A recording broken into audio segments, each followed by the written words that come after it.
Hello, everyone, and welcome back to another episode of Coffee Break School Psychology, where I have my coffee ready to go. And I am here with Emily Daniels, who is a fantastic educator who is going to teach us all kinds of things about resilience and how to support our students in the classroom and in the hallways. Emily, first thing, the most difficult question I ask on Coffee Break School Psychology is, do you have your coffee? I don't have coffee because I already drank too much, but I have water. So I'm going to do water right now because if I drink too much coffee, I get like, you know what I mean? We So can't have that on Coffee Break School Psychology. no, can't have coffee. So I'm hydrating with some water instead, but Oh, got to have the caffeine in the morning for sure. I'll Hmm. allow it. Let's get hydrated and ready to go. So let's just start out with introductions. Tell me a little bit about yourself. How did you come to this work? And what are you excited to share today?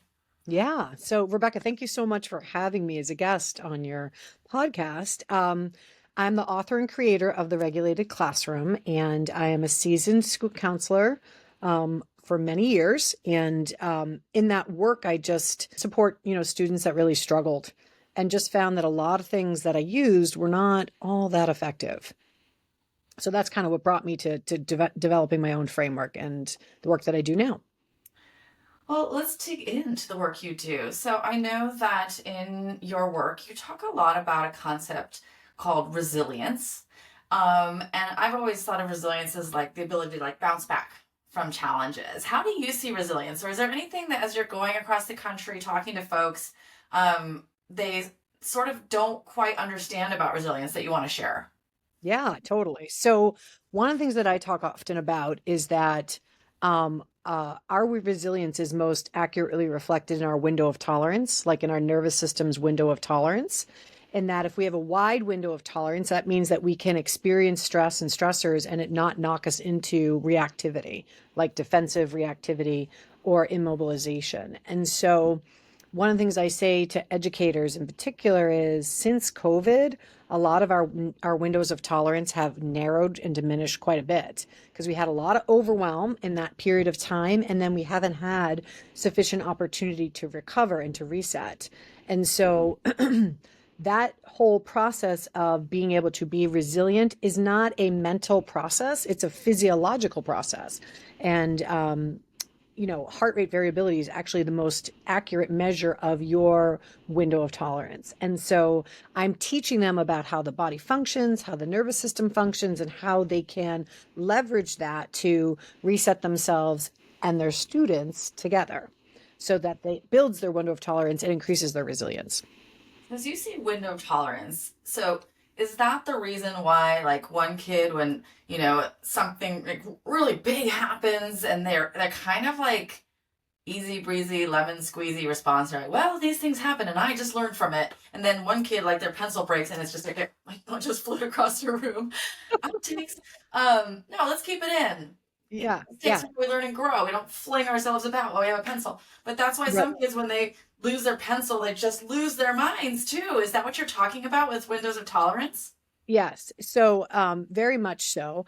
I mean, sometimes it can be the case that certain students are really kind of disaffected or um, not very present in their experience, so they're pretty numbed out, and that's like a form of adaptation. So they actually too can have a narrow window of tolerance. However, our window of tolerance is our bodies or our best way of, I think, of thinking about how strong we are, how resilient we are, and you can have students who are very reactive about minor things, but you can also have students that can surprise you. Like kids that you think of as being challenging can in a moment be really surprisingly pro-social, and you're kind of like, what's going on with this kid?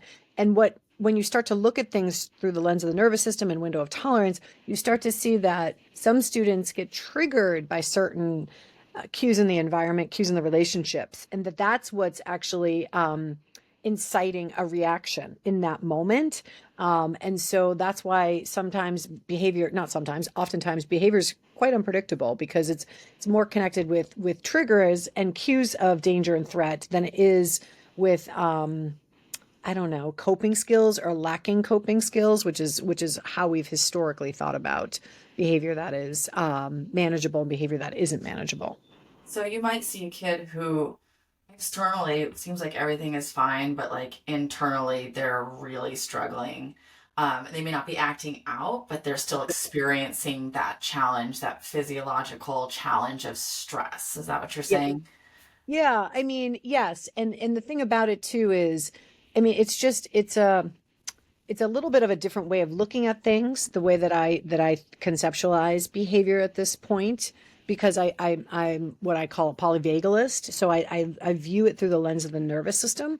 So like historically or traditionally, we think about kids that externalize or kids that internalize, and I think about that more now as kids who can present differently depending on how safe or unsafe they can feel in a moment. So sometimes kids who don't externalize, like historically we've said they're not externalizers, they can actually be quite dorsal on the inside of the body, quite numbed out, disconnected, dissociated, and they're there, but they're not there. And they're not available for learning. They're also not available for social connection. They aren't problems per se, but they're not available for what's happening in the classroom. Does that make sense? So kids historically have looked at challenges as like externalizing, acting out, or Yes. internalizing, turning inward. But it Yes. sounds Yeah. like it's way more nuanced than that. And you threw out some fancy words, and I would like to unpack some fancy words. I heard dorsal, I heard Yes. polyvagal, I don't. Yes. Can you please Yes. like break it down for me? Wow, that is a challenge in a short period of time. It's okay. Polyvagal theory is this newer understanding of how the body functions and how the body's functioning impacts our behavior and also our development, and our experience. And so, Porges, who's the gentleman who developed polyvagal theory, says that essentially we have two circuits of the parasympathetic branch of the nervous system, ventral vagal and dorsal vagal. When we experience ventral vagal states, we're actually regulated. And when we experience dorsal vagal states, we are disconnected, dissociated, immobilized, shut down. But it can look not problematic from a behavioral standpoint, in the sense that it's not mobilization, it's not aggression, it's not agitation, it's not anxiety, it's immobilization. So it looks like can be quietness, can be flat affect, like flat facial expression, can be like socially disinclined or uninclined. That's a dorsal state. So, yeah, I'm trying to help educators understand about states, nervous system states. And actually, in my work, my primary focus is their nervous system state. So, it's not so much about students per se, it's more about like when a student shows up in a dysregulated state, how does that affect their nervous system? That's actually the crux of my work in the regulated classroom. Right, let's answer that question. When a kid is acting out, shutting down, withdrawn, in, a stressful state, how does that affect the teacher's nervous system or the support staff's nervous system and what sort of is the next step?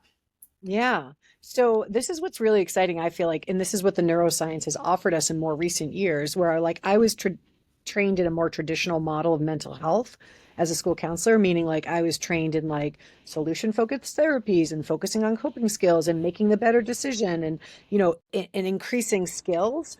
And one of the things that we now know through the neuroscience is that nervous system states are contagious. So, like, if you are not feeling at ease, my nervous system picks up on that and starts to also shift into more state of protection. And that's just a natural dynamic interplay that happens between humans. It doesn't matter if it's an adult and a child, or two adults, or two kids, or whatnot. So, our nervous systems are constantly communicating with one another at an unconscious level. And so when students are in our classroom environments, or even colleagues, when we encounter colleagues that we work with, maybe we co-teach with someone, maybe we share an office with somebody, and that individual is like either very anxious or often easily agitated or pretty dorsal and kind of checked out and numbed out. It like has an impact on our own state. And so our own state can get hijacked into protection as well, I've seen even like unconsciously. I've Yeah. totally seen that. Like I'm like having a great day and I'm on top of the world. I got my coffee, and I walk into a meeting, Mhm, and I'm like, mhm, something is funky in here. Like no one mhm, said anything, mhm. and I'm like, what is the Exactly. vibe in here? And that feels Exactly. contagious. And I start to feel anxious. Like, wait, what is happening? Right.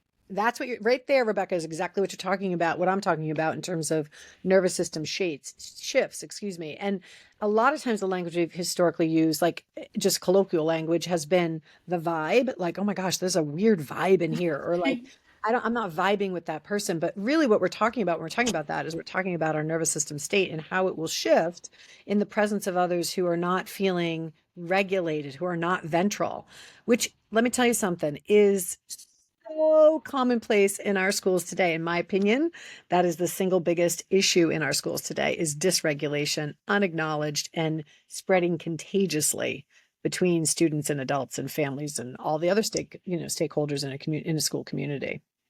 And speaking of dysregulated, I'm so dysregulated now because there's a beam of light like bursting into my face right now. So, everyone, take a sip of your coffee as I Right?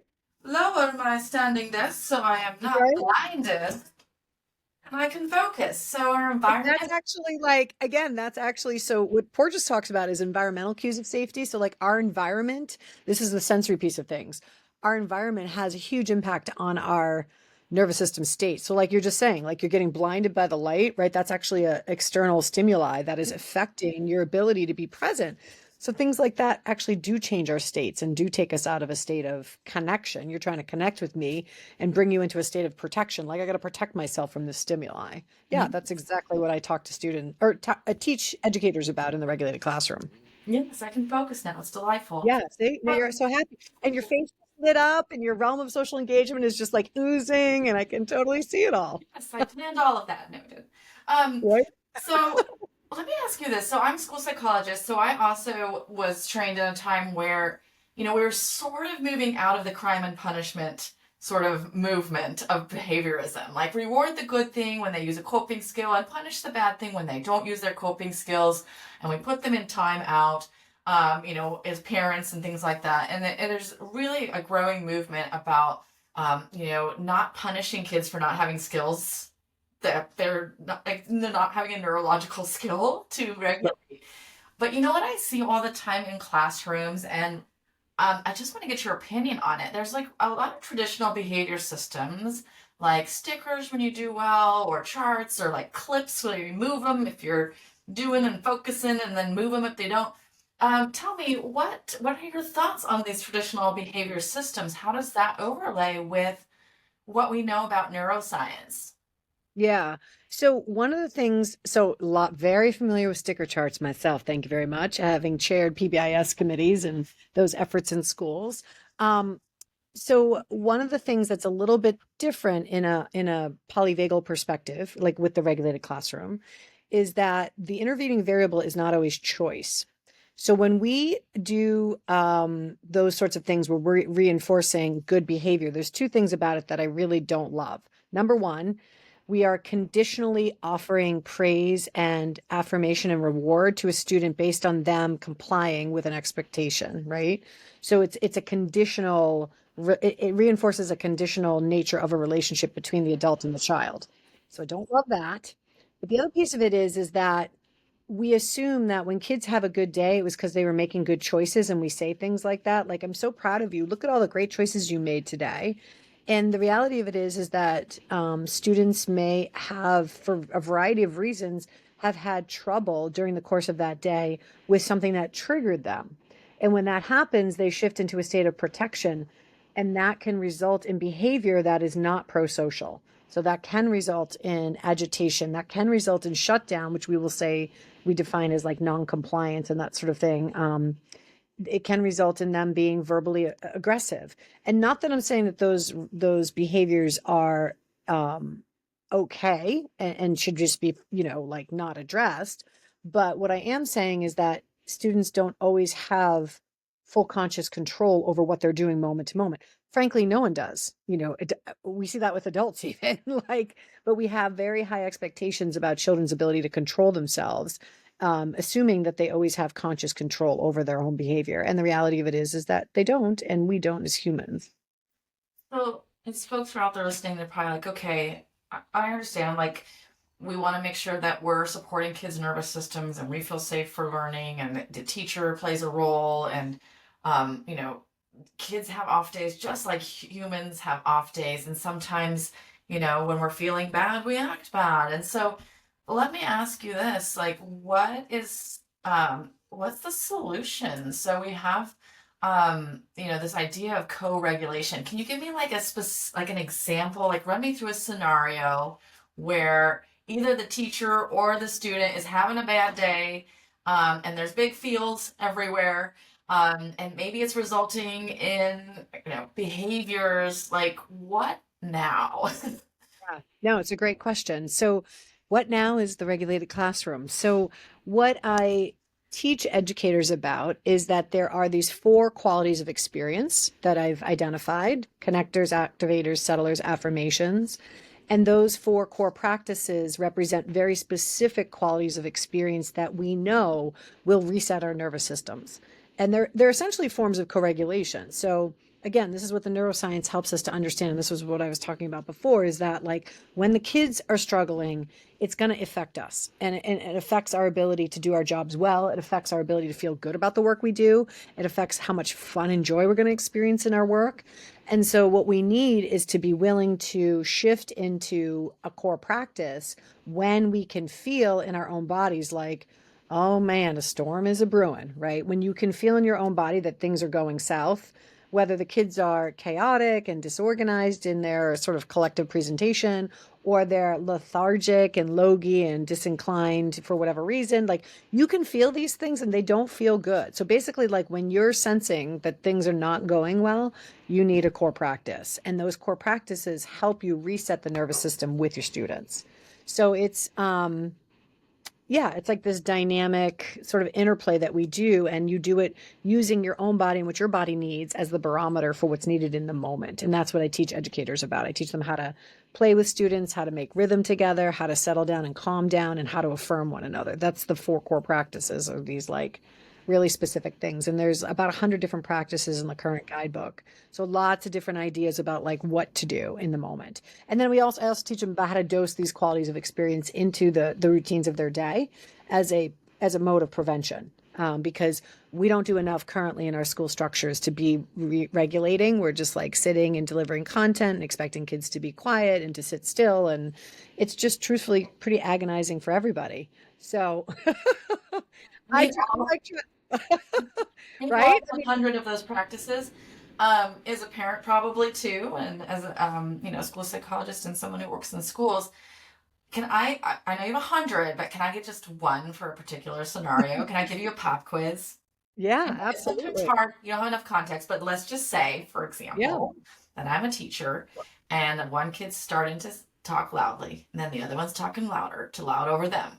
And then they're all loud. And then now you have 8 kids who are essentially screaming in your classroom, and you're trying to get their attention. And the only way in your toolkit that you pull out is I will talk louder than them. Yeah. So What is one the alternative? Right. So one thing you can do is like, so I teach you about like, okay, what are connector practices? Primarily they're forms of play. So one that you can use that's really simple is you teach a routine or a sequence, and it looks like this. On one, when I say one, we're going to clap twice. One, clap twice. One, one, one, one. On two, we're going to stomp right, left, two, right, left, two, right, left, two, right, left, two, right, left. And you're doing this with the students. On the count of three, you're going to cluck like a chicken. And you're going to flap your wings. Three, walk, walk, walk, walk. And on four, you're going to look to the person next to you like you're looking at your best friend. Ah! And so you just dose in these micro moments of experiences that reset everything that's happening in that moment. So it's and I know it sounds like, oh, why would you do that, or that's kind of weird. It is so contagiously joyful that no matter whom I'm doing this with, whether you're doing it with young children or you're doing it with grown-ups or you're doing it with middle schoolers, these specific experiences have a contagious effect, and they make us feel more at home with others, and they make us feel more playful with others, and they make us feel more social with others. And they're simple, and they're intended to happen in 30, 60 second 30, 60, 90-second increments. Like you do them quick, quick, quick, and then you move on as a quick reset for you and your students. Um, and so yeah, that would be an example of like a connector practice you would do as you can notice that the level of chaos in the classroom is increasing, right? And so you, okay, guys, give me a one, one, two, give me a four.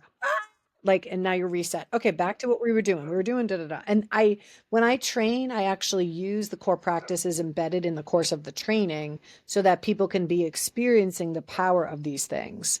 Yeah, Love that. And, that happier, rested, joyful minds are actually more open to learning and more creativity and problem solving and less anxiety and more connection, all those things. And I think it'd be sort of cool to like right. invite your kids, your students, so if you're out there listening, like, all right, so we're gonna have 4 ways to get the attention back. Yeah, yeah, All right, so what do you guys want the one to be? And if you're working in high school, you can be like, what's the a TikTok trend call and answer thing? Like, I feel like there's a way to build community and also solve the problem outside of the hot moment. I don't think the teachable moment is ever in the moment where you're like trying to like figure out a system for getting attention back when yeah, everyone doesn't have attention. It sounds like right. it's something that is proactive before the hot moment. We are all troubleshooting, how can I get your attention back without me screaming because I'll lose my voice and that's no good. Yeah. Exactly, exactly. And when you engage in things that are playful and or rhythmic, it has a natural, there's a lot of biology behind that. There's a natural entrainment that's just built into our biology where we want to sync up with other people. And so folks might think to themselves, well, I'm not going to get my kids to do that. They're not, my students aren't going to do that. You'd be surprised Give it a because it's just whirl. built into our biology to want to synchronize with rhythm and with others. So Amazing. it's really powerful, simple and powerful and quick, which is Love what it. we kind of all need. Yeah. Yes. Well, that was one of 100 billion solutions and things like that that Emily has for you. So, where can people go to find more information? Either in social media or in your world. Where can people Yeah. find more about the regulated classroom? Yeah, I'd love for folks to check out our website. It's regulatedclassroom.com. You can also check us out on Facebook and Instagram, and we're Regulated Classroom in both those places as well. And we invite folks to join and to follow us. We also now have a community of practice as well, and this is for people who've actually gone through training. Now have more than 2,500 trained peer trainers, so people that have gone through a train the trainer model, and we've done work statewide in Massachusetts, in Maine, and in New Hampshire. We've had statewide contracts there in Maine for a couple of years now. So every school in the state of Maine has someone trained in using the regulated classroom in their school, and we've spread like wildfire across the country. And so we have trainings all over the country at this point. And a lot of school districts, jumping in and jumping on board in places like Las Vegas and Texas and Kansas and Arkansas and California. And so it's a very exciting time. This understanding about the nervous system is just emerging.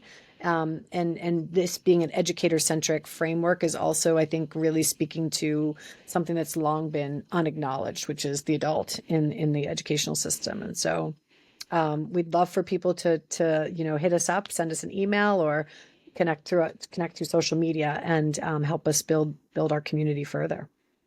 Amazing. Well, cheers to you and all the work that you're doing. Cheers to you. Thank you, Rebecca. It's lovely to be able to be here with you for this. I loved it. Thank you. All right. And we'll see everyone else on the next episode of Coffee Break School Psychology. Thanks so much for joining us. Bye.